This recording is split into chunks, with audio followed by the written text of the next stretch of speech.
저도 얼마 전에 저희 교회가 부흥회를 했는데 담임 목사가 되면 이제 교인들이 은혜 받아야 되지 않습니까? 그렇죠? 그리고 강사 목사님이 불편하지 않아야 되잖아요. 그게 신경이 더 쓰여지는 거예요. 근데 그 중에 제일 신경 쓰여지는 게 뭐냐면 저희도 이제 대형 버스는 하나, 25인승 하나, 나머지 봉고차 주일이나 집회가 되면 버스를 용차를 해가지고 한 10여 대를 돌립니다. 근데 그 버스가 용차기 때문에 아침에 새벽에 교인들 실어다 주고 또 회사에 가서 출근을 시켜야 되는 거예요. 그러니까 6시 전에는 끝나야 그 사람들이 이제 교인들을 운송하고 자기 본 직장에 가서 또 운행을 해야 되는 거예요. 그래서 6시 전에 끝나야 되는데 강사 목사님이 도취가 돼가지고 6시가 지나도 안 끝나. 그럼 제가 마음이 콩당콩당하고 불안하고 강사 목사님 설교가 하나도 안 들리는 거예요. 혹시 전 목사님이 어제 새벽에 안 그랬나 모르겠네. 아니, 목사는 여러분들에게 은혜를 끼친다고 하지만 목사는 누구한테 은혜를 받나요? 당연히 하나님으로부터 은혜를 받겠죠. 그런데 이렇게 말씀을 증거할 때 여러분들이 말씀을 잘 들으면 준비 안 했던 설교도 나오고, 그리고 너무 말씀을 잘 들으니까 여기도 시계 저기도 시계 있는데 시계가 안 보이고 여러분 얼굴만 보이게 되는 거예요.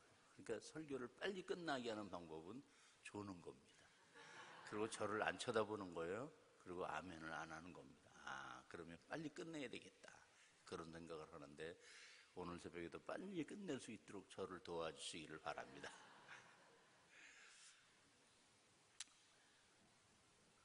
우리가 가장 중요하게 생각하는 것 중에 하나가 육신의 건강입니다.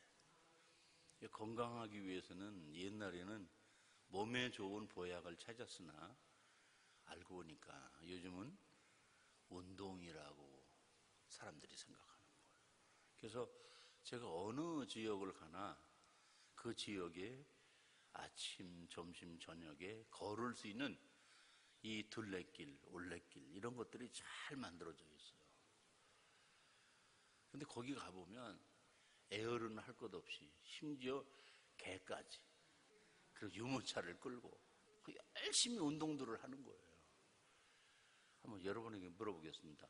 운동하면 밥 나오나요? 아니요. 운동하면 누가 돈 주나요? 아니요. 운동하러 가는 게 너무 기분이 좋나요? 아니요. 어느 때는 오늘 그냥 빼먹을까? 그래도 안 되지. 그리고 열심히 운동을 하는 거예요. 그러는 사이에 자기 몸에 노폐물이 빠져나가고 근력이 생기고 건강해지잖아요. 그렇습니까? 물어보겠어. 운동해요? 예, 숨쉬기 운동해요. 제가 왜 이 서론을 운동으로 시작을 하고 있는 거 아니? 우리의 생존에 있어서 필요한 세 가지는 의식주, 최소한 기본적으로 의식주가 해결이 되어야 되죠. 근데 어떻게 먹느냐, 어떤 옷을 입느냐, 어떤 집에서 사느냐에 따라 생존으로 끝나는 게 아니라 삶의 질이 달라지고 그리고 행복을 느끼게 되어져요. 그 먹는 재미 있죠. 아직 제가 안 먹었습니다만은 목포의 민어회, 그 먹는 재미 있죠. 그렇게 그냥 먹는 것으로 끝나는 게 아니라 어떻게 먹고 어떤 옷을 입고 어떤 집에서 사느냐에 따라 삶이 즐겁게 느껴질 수 있다라는 거예요. 우리의 신앙도 마찬가지. 교회에 다닙니다. 성경 읽습니다. 기도합니다. 여러분, 최소한 신앙을 유지하려면 그래야 되잖아요. 근데 그 싫다고 성경도 안 읽고 기도도 안 하고 예배도 소홀히 하면 그 사람 아무 육신으로 운동해서 몸짱을 만들어도 그 속 사람은 빼빼 말라가고 어딘가 문제가 생겨서 아주 사소한 말에 삐지고 상처받고 좌충우돌하고 정말 축복의 통로가 아니라 문제의 통로가 되어진다고. 영적으로 건강해야 합니다. 그래야 가족이 평안합니다. 교회가 평화스럽습니다. 문제를 일으키는 사람은 뭐냐? 영적으로 그 사람이 건강하지 못하더라는 거예요. 그럼 영적으로 건강한 사람은 어떤 사람인가? 영적인 생존을 위해서 믿음, 소망, 사랑 이 세 가지는 항상 있을 것인데 믿지 않으면 구원 못 받아요. 그렇죠? 믿음을 가지면 현재가 아니라 미래의 영원한 소망이 생겨요. 그 소망이 있을 때 삶이 기쁘고 즐거워서 남에게 사랑을 베풀 수 있어요. 그래서 영적으로 건강한 사람이 되려면 어떻게? 믿음, 소망, 사랑 이 세 가지에 항상 충실해야 된다. 도대체 어떤 사람이 믿음, 소망, 사랑으로 영적으로 건강한 사람인가? 그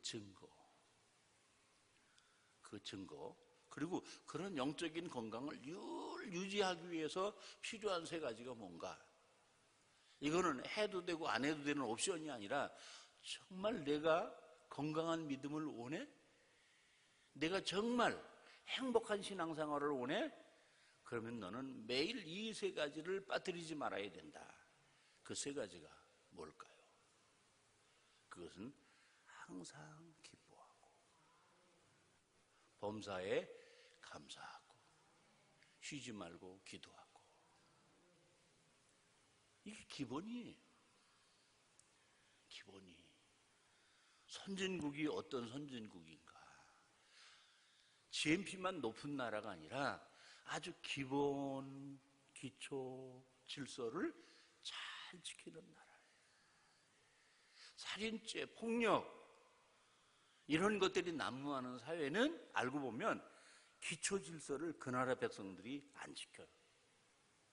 기초. 굉장히 중요한 겁니다. 큰 것만 중요한 게 아니라 아주 작은 거, 아주 본질적인 거, 이거 굉장히 중요한 거다.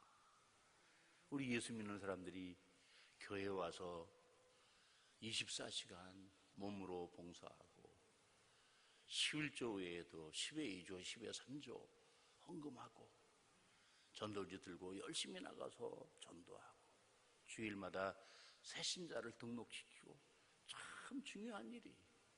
그런데 내가 하나님 앞에서 홀로 있을 때, 내가 인생을 살다 보면은 즐거운 일도 있고 슬픈 일도 있고 건강할 때도 있고 병들 때도 있고 사업이 잘 될 때도 있고 사업이 안 될 때도 있는데 그 어느 때든지 그 어디서든지 그 무엇을 만나든지 내 마음은 하나님 앞에서 기쁨이 있는가?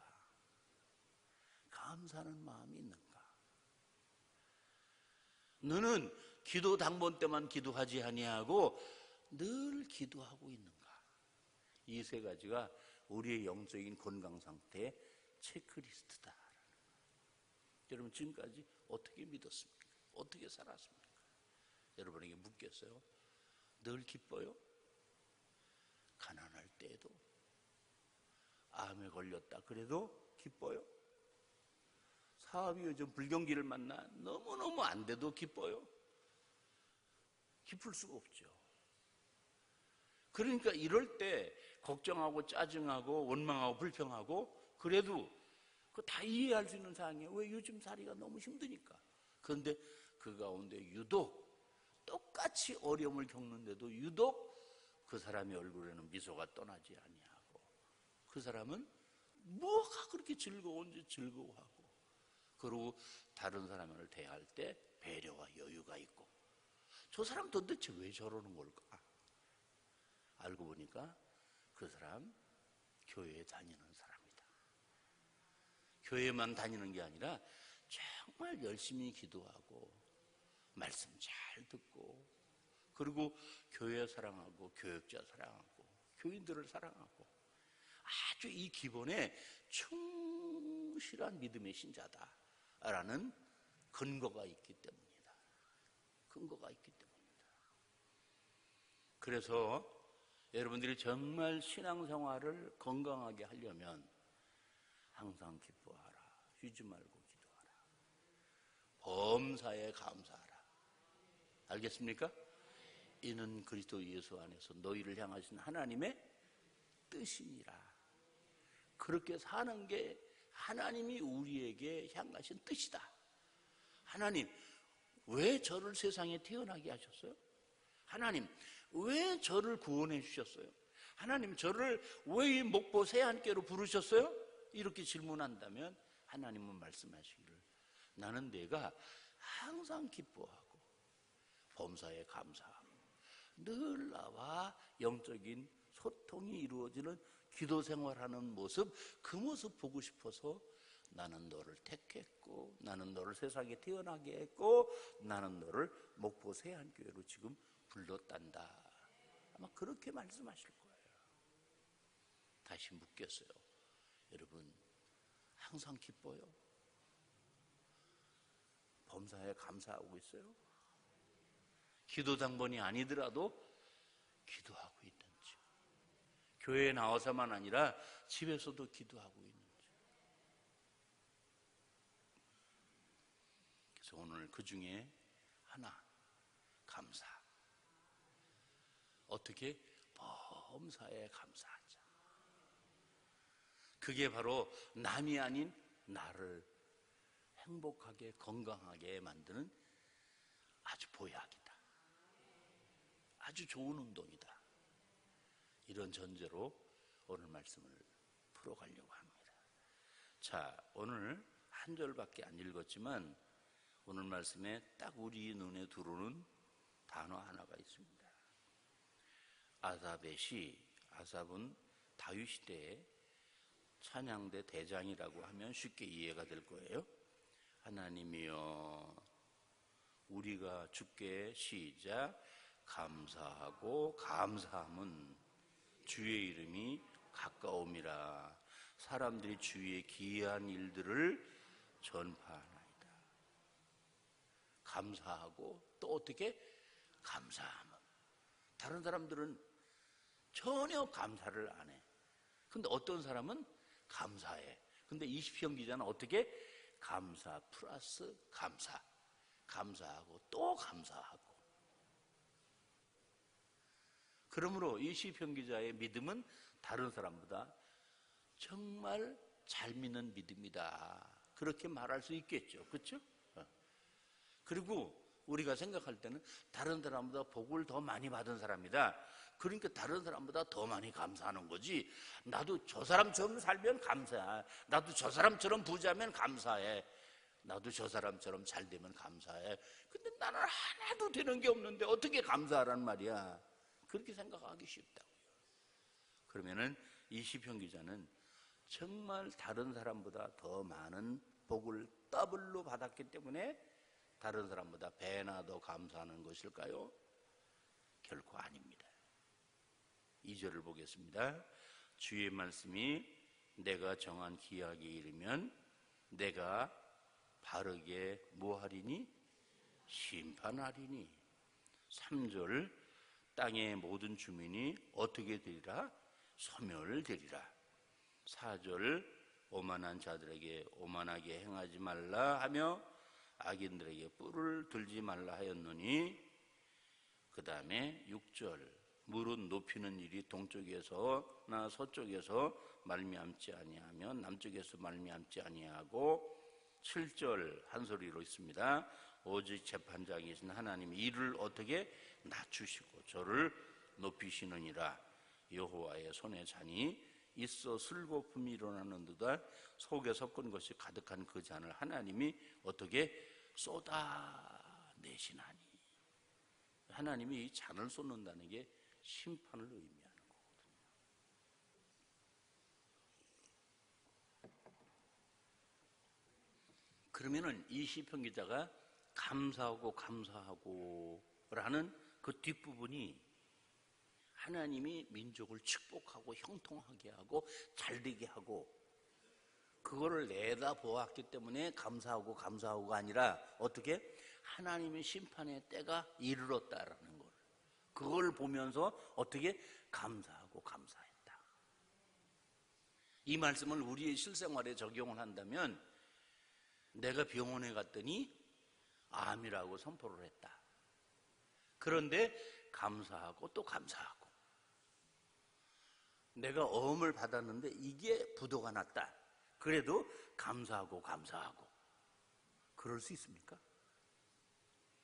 어떻게 시편 기자는 하나님의 민족을 축복하시고 모든 일을 형통하게 하시고 앞으로 잘 되게 하실 거야, 그러니까 지금 힘들고 어려워도 그 미래를 소망하면서 어떻게 하자? 감사하고 감사하자. 그게 아니고 이제 하나님의 심판의 때가 점점 가까우는데 높은 자를 낮추시고 낮은 자를 높이시고 오만한 자를 멸망시키시고 그 무서운 심판이 점점점 다가오고 있다. 그런데 그거를 내어다보면서 감사하고 또 감사했다. 여러분, 이런 정도의 믿음이라면 잘되면 따따블로 감사할 수밖에 없죠. 그렇죠? 이런 정도의 믿음이라면 사탄이 그 사람을 아무리 안다리로 걸고 넘어지고 밀고 당겨도 그 사람 든든합니다. 그 사람을 넘어뜨릴 수 없어요. 어떤 사람이 사탄의 표적이 되느냐? 감사가 떠난 사람입니다. 욕심을 부리는 사람이에요. 불평하는 사람이에요. 불만하는 사람이에요. 에덴 동산에 뭐가 문제가 있었겠어요? 하나님은 뭔가 형상대로 그리고 아름다운 천지 만물을 만드셔서 다 주셨어요. 근데 그걸로 하나님은 만족하지 않으시고 어떻게? 동산 한가운데 지상낙원이라고 일컫는 에덴 동산을 만들어 놓으시고 거기서 인간을 살게 하셨다면 뭐가 부족해? 뭐가 모자라? 만족하고 감사하고 기뻐하고 하나님과 끊임없는 영적인 소통과 교제를 이루는 그런 삶을 살았어야 되는데 어떻게 해요? 아담과 하와는 거기서 딱 한 가지, 너 이거 따먹으면 하나님처럼 된단다, 이 말 한마디에 걸려 넘어가지고 하나님은 정령 죽으리라 하셨는데도 불구하고 그 선악을 알게 하는 나무 열매를 따먹었다고 하는 것은 뭐예요? 먹을 것이 많고 정말 풍요로운데도 불구하고 나도 하나님처럼 되고 싶다라는 잘못된 욕심이 인류의 조상을 넘어뜨린 거죠. 여러분이 살아갈 때에도 여러분에도 따먹지 말아야 할 선악과가 여러분 주변에 항상 있다라는 사실을 기억하십시오. 그거는 손대면 안 되고 그거는 생각하면 안 되고 거기는 가까이 가면 안 되는 것. 근데 끊임없이 내 속에서 그거에 대한 유혹이 있고 끌림이 있는 그런 선악과가 여러분 주변에 항상 있는 거예요. 그거를 극복하는 방법이 뭐예요? 지금 이 상태에서 만족하고, 그리고 비록 나에게 어려움이 있지만 그 어려움 그것만 보지 않고 왜 하나님이 이런 어려움을 주실까? 왜 하나님이 이런 심판을 하실까?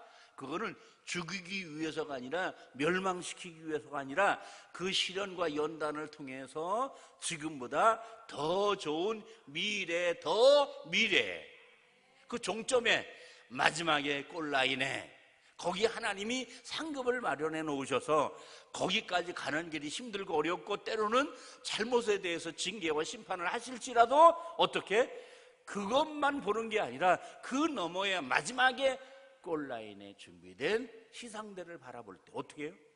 감사하고 또 감사할 수 있다. 저는 성경이 복숭아 같다. 뭐 같다? 망고 같다고 하지 않고 복숭아 같다, 그렇게 생각합니다. 복숭아, 천도복숭아, 백도복숭아 여러 종류가 있는데 제가 여러분에게 소개하고 싶은 것은 백도복숭아입니다. 잘 익어서 꼭 만지기도 불편할 만큼 아주 그걸 뭘로 표현할 수 없어, 그렇죠? 그런데 이제 겉껍질이 거칠거칠하면 그거를 싹 벗겨내면 그 속에 살이 나오면서 그 식감이 얼마나 좋은지, 먹으면 입에서 사르르 녹는 것 같고, 그리고 달콤하고. 잡숴봤어요? 네. 그래가지고 너무 맛있어가지고 정신없이 그냥 먹어치우면, 바나나 먹듯이 그냥 먹어치우면 어떻게 될까요? 이빨이 부러지는 수가 있어. 그 속에 뭐가 있습니까? 그 살과는 전혀 반대 딱딱한 씨.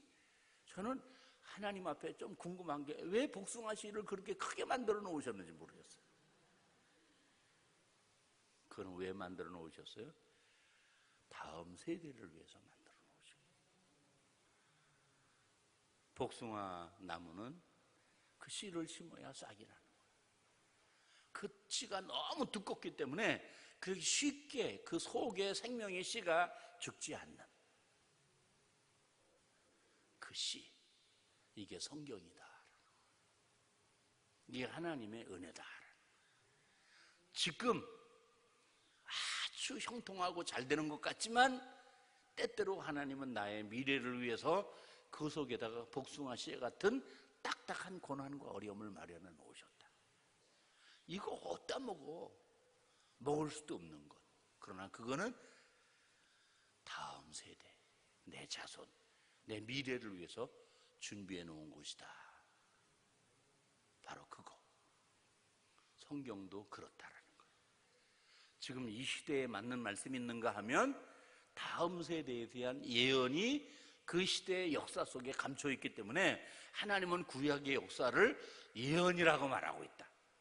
이스라엘은 지나간 옛날의 이스라엘만을 가리키는 게 아니라 오늘의 영적인 이스라엘을, 교회를 예언하는 것이고, 이스라엘 백성들은 아브라함의 자손만 예언하는 것이 아니라 오늘 영적인 아브라함은 우리를 예언하는 것이고, 그러니까 성경을 읽을 때 옛날 옛적에 아브라함만 보는 게 아니라 그 아브라함을 통해서 마치 거울로 나를 보듯이 나를 보고, 아브라함의 과거, 현재, 미래를 보면서 나의 과거, 현재, 미래를 바라볼 때, 그래 나도 아브라함처럼 믿어야 되겠다. 그래 나도 다시 세상으로 돌아가지 말아야 되겠다. 그래 나도 끝까지 참고 기다려야 되겠다. 넘어졌다고 다시 일어서야 되겠다. 나도 재단을 쌓아야 되겠다. 누구처럼? 아브라함처럼. 아브라함의 이야기가 누구 이야기? 나의 이야기. 아브라함의 그 결말이 나의 미래. 그와 같다. 그러니까 정말 범사에 감사하는 사람은 오늘만 보면 절대로 감사 못하는 거예요. 내일만 보면 감사하다고 낙심하는 거예요. 하나님, 왜 나에게 이런 일이 생깁니까? 제가 그렇게 하나님을 사랑하고 하나님을 위해서 충성하길 원하는데 왜 나에게 이런 일이 생겨집니까?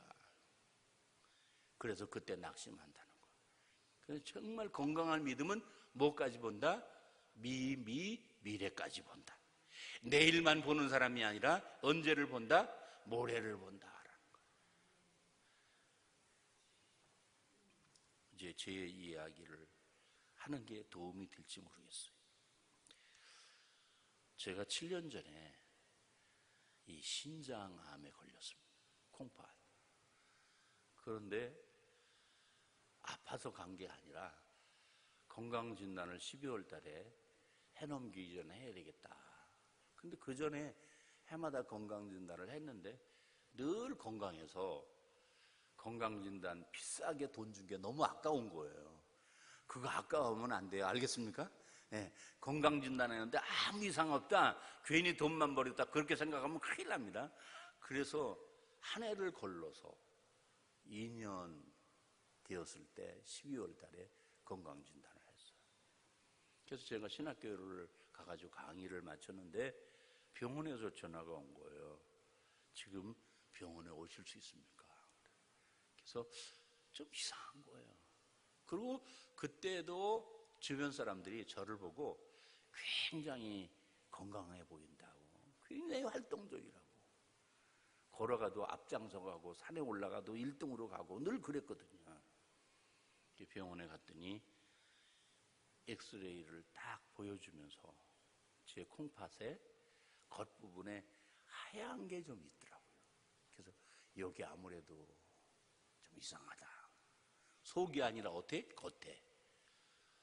그래가지고 초음파를 찍고 MRI를 찍고, 그런데 암이 콩팥 겉에 붙은 거예요. 그래서 이거를 가리켜서 신장암이라고 말하지 않고 신세포암이라. 저는 생전 처음 들어봤어요. 근데 겉에만, 그럼 이것만 떼어내면 될 것 같잖아요. 근데 혹시 암 1g에 암세포가 10만 개가 들어있다고 그러던가? 암세포가. 그러니까 이게 겉으로 드러나는 게 하얗게 보이지만 혹시 속으로도 암세포가 있을 수 있겠잖아요. 그래가지고 이거를 잘라냈어요. 저는 콩팥이 하나뿐입니다. 제가 이렇게 얘기를 합니다. 모든 차에는 예비 타이어가 있습니다. 뒤 트렁크 있는데. 근데 그게 차를 폐차시킬 때까지 한 번도 안 쓰는 타이어입니다. 근데 어느 때 그 타이어가 필요한가? 고속도로에서 갑자기 펑크 났을 때, 그때 불러가지고 펑크난 타이어를 빼고 그 예비 타이어를 바꾸고, 그거는 조그맣기도 하더라고요. 얇고. 그래가지고 다시 본 타이어를 끼기 위해서. 근데 고속도로에서 타이어가 펑크 났는데 예비 타이어가 없다 그러면 어떻게 해요? 그 차 못 움직이는 거예요. 매일 이 피를 걸러내니까, 매일 피를 걸러내니까 이 신장이 굉장히 큰 일을 하니까, 2개를 만들어 놓은 것은 예비, 2개를 만들어 놓은 것은 가족이나 남이 아프면 나눠주는 거. 근데 그게 저에게 하나가 없어진 거예요. 저는 고속도로에서 예비 타이어 없이 달려가는 사람이에요. 그런데도 하나님이 수술 후에도 건강을 주셔서 잘 감당을 했습니다. 5년 동안.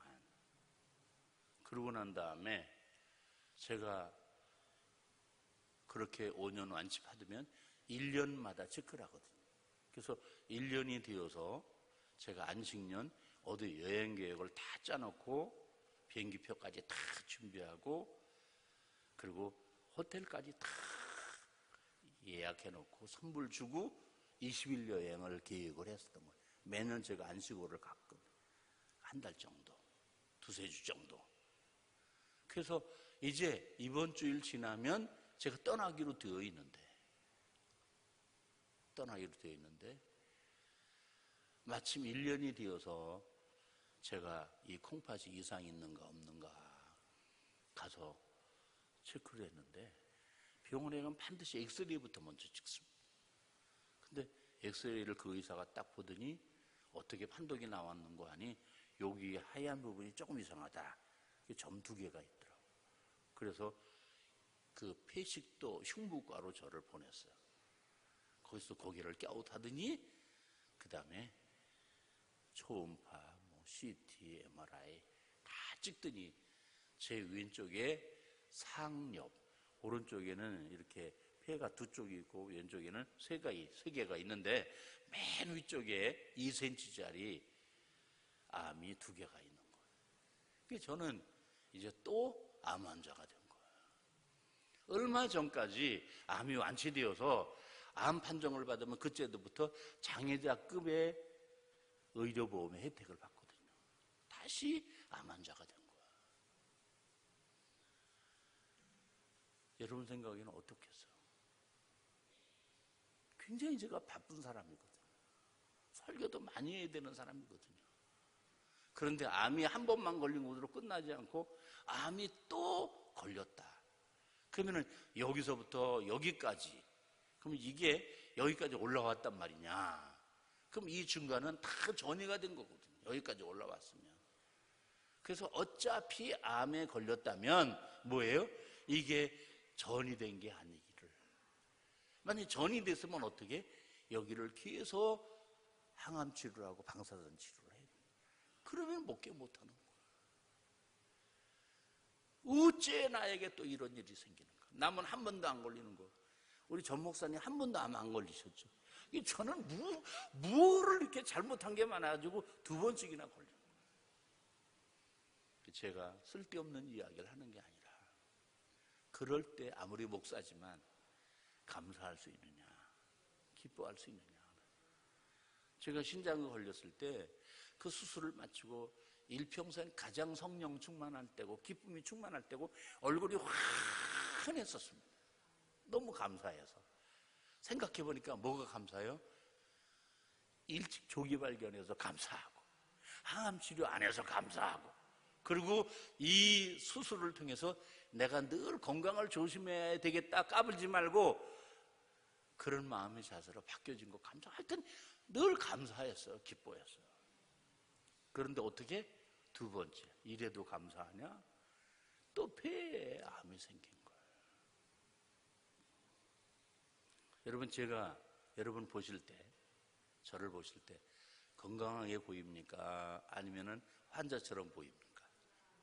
특별히 암 환자처럼 보입니까? 제가 이 폐 수술을 한 지 오늘로 석 달입니다. 석 달이. 제가 이 신장암 수술하고 난 다음에 6개월 동안 요양했는데 두 번째 암에 걸리고는 그렇게 오래 요양을 하지 않고 지금도 한 주씩 걸러서 설교를 해요. 매주일 안 하고. 왜? 회복 중에 있기 때문에. 그러면은 여기 목포 세안교회 부흥회에 와야 돼요? 안 와야 돼요? 안 와야 되는 거예요. 그러니까 제가 우리 장로님들이 너무 걱정하고 염려하셔서 제발 설교하지 마시라고 그래도 나는 교인들이 미안해가지고 저를 염려하고 기도하는 교인들이 꼭 기도하고 그냥 우리 목사님 건강 회복시켜 주시고 저는 그게 고맙기도 하지만 미안하기도 한 거예요. 그래서 교인들 앞에 그래도 목사님 죽지 않는다, 그래도 건강을 회복하고 있다, 그 모습으로 보이고 싶어서 교인들 앞에 나갈 때는 화장도 하고 머리도 이렇게 좀 올리고 아주 젊게 보이고 이러는 거죠. 누구를 위해서? 교인들을 위해서. 그러니까 이 목포 세안교회가 120주년을 맞이하는 그런 아주 뜻깊은 부흥회에 저 같은 사람을 강사로 3월 달에 우리 목사님이 저를 초청했거든요. 이거를 캔슬을 할까 말까, 캔슬을 할까 말까. 그리고 많이 저울질 하다가 가야지, 힘주시겠지, 네, 감당하게 하시겠지. 그러고 온 거예요. 근데 지금 오늘 저녁 예배 끝나면 저 갑니다. 그동안 어떻게 잘 감당하게 하셨죠? 네. 여러분이 은혜를 잘 받아가지고 오늘도 이거 6시 넘을 것 같은데 이거 지금 제가 기뻐할 것 같아요? 아니면은 어째 나한테 이런 일이 두 번씩이나 생기느냐 그럴 것 같아요. 뭐 여러분 느끼는 대로 하세요. 듣기 좋게만 생각하지. 그러나 저의 마음속에는 지금도 여전히 기쁨이 있습니다. 감사가 있습니다. 그리고 그렇게 기도합니다. 왜? 알고 보니까 이게 전이 된 게 아니라 또 쳐들어온 거예요. 면역이 한번 깨지니까. 그래서 수술을 끝나고 난 다음에 의사가 항암 치료를 한번 서너 번 해야 되겠습니다. 와, 그 소리를 듣고 감사합니다 소리가 안 나오더라고. 걱정이 나오더라고. 우리 목사님 병원에 가서 그거 떼기고 그냥 건강하게 돌아오면 된다고 그러는데 항암 치료를 해야 된다. 그럼 나는 이제 목회를 내려놔야 되겠다. 그런 생각을 할 수밖에 없었는데 한 달 후에 그때는 암세포를 계속 분석을 해보니까 이게 난데없이 쳐들어온 놈이고 고기만 그래서 다른 데로 전이되지 않아서 한 달 만에 갔더니 의사 선생님이 항암 치료 안 해도 되겠습니다. 그러니까 그 말을 듣고 이렇게 저 위에 갔다가 아래로 내려갔다 아래로 내려갔다 다시 올라가는 그런 기분인 거예요. 얼마나 감사한지. 그래서 걱정하고 염려하며 갔다가 부부가 차 안에서 감사하지, 참 감사하지. 좀 맛이 갔죠, 그렇죠? 네. 암 수술 2번 하고도 감사하지, 참 감사하지. 근데 제가 항암 치료를 안 받게 된 것도 감사하지만 제가 이 과정 속에서 왜 하나님이 나를 이런 어려움을 두 번씩이나 겪게 하실까?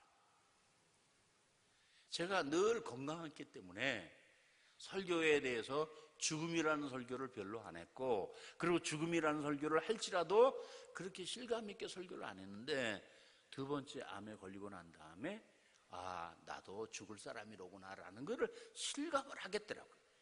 건강하다고 해서 안 죽는 게 아니라 언제 어떻게 병이 찾아올지 모른다고 하는 참으로 연약한 존재라는 걸 알게 되었다고. 어느 때 그거를 깨닫게 되었어요? 건강할 때가 아니라 병에 걸렸을 때. 그때 저의 연약함과, 그리고 저에게도 반드시 죽음이 찾아온다는 것, 죽음으로 끝나는 게 아니라 죽음은 곧 주님 앞에 가는 것, 주님 앞에 간다는 것은 새 예루살렘, 마치 신랑이 신부를 위하여, 신부가 신랑을 위하여 단장한 것 같더라. 우리의 신랑 되신 예수님은 가장 거룩하게 우리를 맞을 준비를 하시고 하늘나라에 기다리고 계시는데, 신부된 나는 이 땅에서 알게 모르게 죄에 묻혀서 걱정과 염려 속에서, 세상의 욕망 속에서 그렇게 때묻혀 살다가 갑자기 건강하다 갑자기 심장마비로 간다. 어떤 모습일까? 더럽고 추한 모습이다. 주님이 나를 팔짱 끼고 결혼식장으로 들어갈 수 없을 만큼 냄새가 나고 세마포도 안 입고 그런 모습이라면 주님이 나를 맞이하실 수 없잖아요. 그러니까 어떻게 해요? 잔칫날이 오기 전에 나를 목욕시키시고, 두 번째나 잔칫날이 오기 전에 나를 다시 세마포로 갈아입히셔서 언제 주님 앞에 가든지 주님의 신부가 될 수 있도록 신부 단장 시키시는 거구나. 그래서 제가 두 가지 했어요. 첫째는 아주 어렸을 때부터 죄라고 생각되는 거 떠오르게 해주셔서, 그게 떠오를 때마다 십자가의 피로 씻어주시고, 떠오를 때마다 죄를 한두 가지 진 게 아니더라고요. 여러분, 그리스도 안에서 죄는 선을 알고도 행치 않는 게 죄예요. 끊임없이 그렇게 회개하고, 그 다음에 또 하나는 하나님이 나에게 잘해주신 거, 예수 믿게 해주신 거 잘해주신 것이고, 수원제일교회 교육전사로 가게 하신 거 잘해주신 것이고, 그리고 마지막에는 수원제일교회 세 번째로 담임 목사가 되게 하신 거 더 잘해주신 것이고, 그리고 항암치료 안 받게 된 거 감사하고 잘해주신 것이고, 그러니까 감사가 나오더라. 회개, 감사. 그러는 과정 속에서 저는 그리스도의 신부, 신랑 맞을 준비를 하게 하신 것이라고. 암에 걸린다, 그것만 보면 하나도 감사할 게 없죠. 두 번씩이나 암에 걸렸다, 하나도 감사할 게 없죠. 그러나 하나님은 나를 건강하게도 하실 수 있지만, 죽을 때까지 아주 건강하게도 하실 수 있지만, 건강하다고 과신하고 정말 아주 작은 죄까지 용납하지 아니하시는 그 하나님 앞에 죄를 세탁물처럼 쌓아놓고 있다가 갑자기 내가 세상을 떠난다면, 목사 아니라 목사의 할아버지라고 할지라도 주님의 신부 될 수 있겠는가? 그런 거를 깨닫고 나니까 하나님 저에게 암을 두 번씩 주셔도 감사합니다 라는 감사와 평안이 제 마음속에 있게 되었고, 그리고 그 전보다 더 많이 하나님 앞에 메어 달려 기도할 수 있게 되었고, 제가 아파트에 사는데 아파트에 가면 수납장이 있잖아요. 붙박이장. 그거 하나를 다 끄집어내서 거기를 기도실로 만들었더니 얼마나 좋은지 하나도 안 들려. 그렇게 기도하려고 애를 쓰고 있습니다. 무슨 말씀인지 알아잡수셨죠?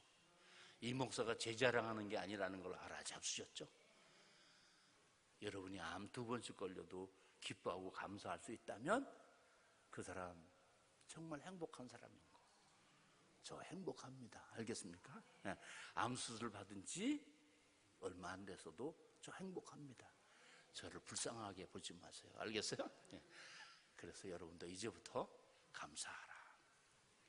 감사가 얼마나 놀라운 능력이 있는지 모른다. 어떤 능력? 돈을 주고도 살 수 없고 권력으로 빼앗을 수 없는 행복의 보금자리를 만드는 것. 그게 바로 뭐라고요? 범사에 감사하는 것. 두 번씩 암에 걸려도 감사하는 것. 바로 그게 행복의 파워다. 그렇게 살아가실 주님의 이름으로 축복합니다.